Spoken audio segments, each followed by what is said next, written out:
বাংলাদেশের ওটিটি প্ল্যাটফর্মে যখনই কোনো থ্রিলার আসে দর্শক নড়ে চড়ে বসেন। আর সেই থ্রিলার যদি রায়হান রাফির মতো একজন মেকারের হাত ধরে আসে তবে প্রত্যাশা আকাশ ছোঁয়ায়। আজ আমরা কথা বলবো তেমনই এক বহু আলোচিত ওয়েব ফিল্ম অমীমাংসিত নিয়ে। কেমন হলো ইমতিয়াজ বর্ষণ ও তানজিকা আমিন অভিনীত এই জার্নালিস্টিক ক্রাইম থ্রিলারটি? চলুন শুরু করা যাক। গল্পের কেন্দ্রে রয়েছে সাংবাদিক দম্পতি অর্ণব ও নীরুর নৃশংস হত্যাকাণ্ড। এই হত্যাকাণ্ড ঘিরে তৈরি হয় এক গভীর রহস্যের জাল, যা দেশের সবচেয়ে আলোচিত ও বহুল আকাঙ্ক্ষিত একটি অমীমাংসিত কেসের প্রতি ইঙ্গিত দেয়। একজন সৎ পুলিশ অফিসারের চোখ দিয়ে আমরা এই রহস্যের জট খোলার চেষ্টা দেখি। ফিল্মটির প্লট যতটা টানটান, এর মুক্তি ততটাই নাটকীয় ছিল।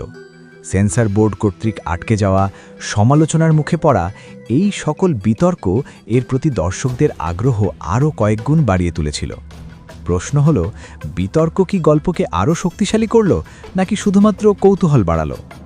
রায়হান রাফি সবসময়ই দর্শকদের পালস বোঝেন। অমীমাংসিততে তার পরিচালনার সবচেয়ে বড় শক্তি হল সাসপেন্স তৈরি করার কৌশল। কাহিনীর গতি, বিশেষ করে প্রথম ভাগে তিনি যেভাবে ধরে রেখেছেন তা প্রশংসার দাবিদার। তার সিগনেচার স্টাইল এখানেও স্পষ্ট। ডার্ক টোন ও ক্লোজ আপ শটসের ব্যবহার থ্রিলারের আবহকে তীব্র করেছে। এক্ষেত্রে সিনেমাটোগ্রাফির কথা বলতে হয়। রাতের দৃশ্যগুলো, ফ্ল্যাশব্যাকের ব্যবহার এবং ফরেনসিক ইনভেস্টিগেশনের ডিটেলস দৃশ্যগুলো বেশ গ্রিপিং।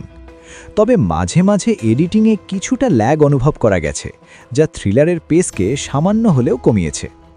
এই ফিল্মের প্রাণকেন্দ্র হল ইমতিয়াজ বর্ষণ। একজন সৎ ও হতাশ পুলিশ অফিসারের চরিত্রে তার অভিনয় ছিল একেবারে সাবলীল ও বিশ্বাসযোগ্য।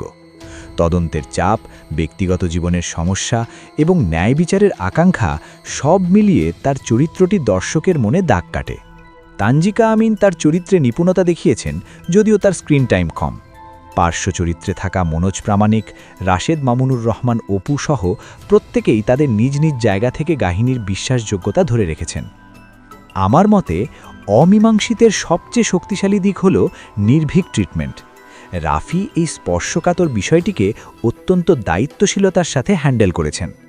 এটি শুধুমাত্র একটি হত্যা রহস্য নয়, বরং সমাজে বিচারহীনতার একটি কঠিন প্রতিচ্ছবি। শেষ পর্যন্ত থ্রিল বজায় রাখতে ফিল্মটি সফল হয়।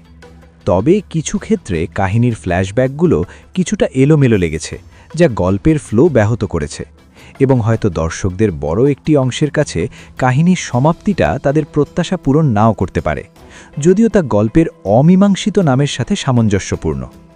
সব মিলিয়ে অমীমাংসিত একটি সাহসী নির্মাণ এবং একটি সফল ক্রাইম থ্রিলার। যারা টানটান সাসপেন্স, শক্তিশালী অভিনয় এবং সমাজের একটি কঠিন বাস্তবতাকে দেখতে চান, তাদের জন্য এটি মাস্ট ওয়াচ। আমার রেটিং 8 আউট অফ 10। আপনারা যদি ওয়েব ফিল্মটি দেখে থাকেন তবে কমেন্টে জানাতে ভুলবেন না আপনাদের কেমন লাগলো।